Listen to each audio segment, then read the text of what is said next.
So you bought your brand new external microphone and you want to now connect it to your iPhone, for example, for recording your voice. But then soon you realize that the cable that comes with the microphone doesn't go into the iPhone. The solution is really simple. All you need is a Lightning to 3.5 millimeter jack adapter like this one.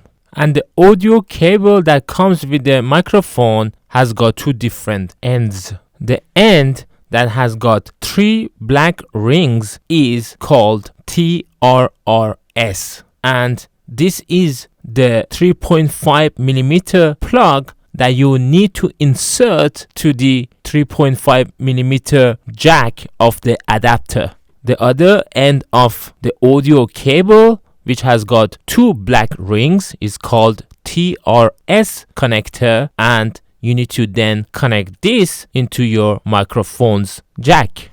And finally, we are ready to connect this adapter's lightning end to our iPhone.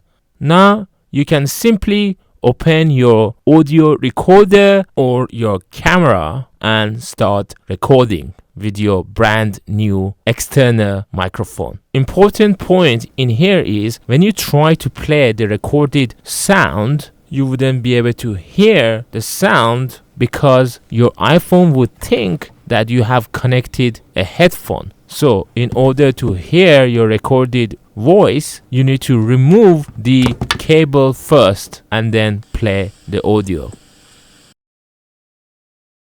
I hope this video was useful. If it was, please don't forget to watch my other videos on my left and to subscribe to support my channel. I hope to see you in my next video. Bye bye.